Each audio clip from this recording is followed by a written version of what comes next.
So at the Agha University, as part of the Agha Development Network, we started on that carbon accounting process, the measurement of our emissions, about 2 years ago, right? And since then, we've measured our emissions on a quarterly basis. It's probably worth mentioning that the international standard to do that is on an annual basis. But we wanted much more refined data to be able to take action more specifically. Right. And so we started measuring our emissions actually by creating our own tool to do so. So this measurement of emissions is quite a complex based in science type of undertaking. And at the time when we started this, there was no tool, no framework for emissions in healthcare to be fully captured.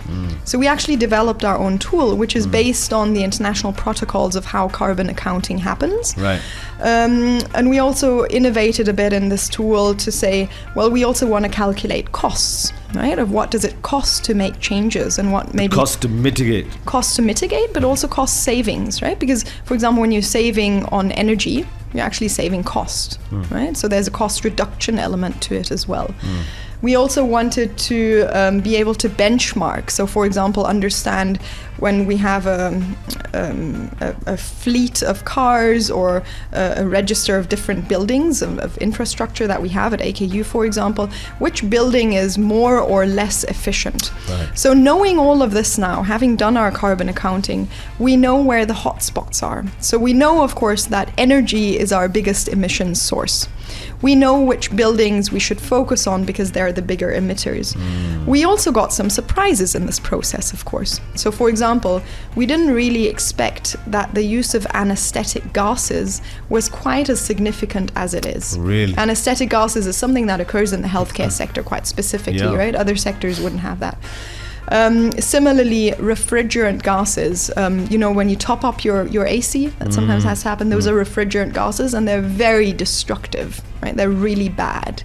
And so actually that is a very significant emission source given the vast amount of buildings we have and operate at AKU. So there were surprises, and this is really important to recognize. So that first step is really that carbon accounting. What we also learned in that process is that the absolute biggest part of AKU and within the network also emissions are actually from the supply chain. So they're not from our direct operations. Right. They're from the stuff we buy.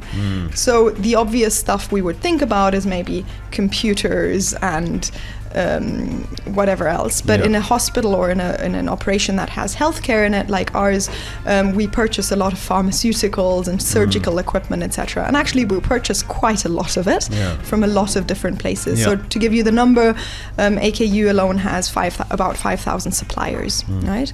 And so we plugged all of this into our calculator, into our carbon tool. Comprehensive data, Yeah. So quite a fun process, and now really understand even in our supply chain what the hotspots are.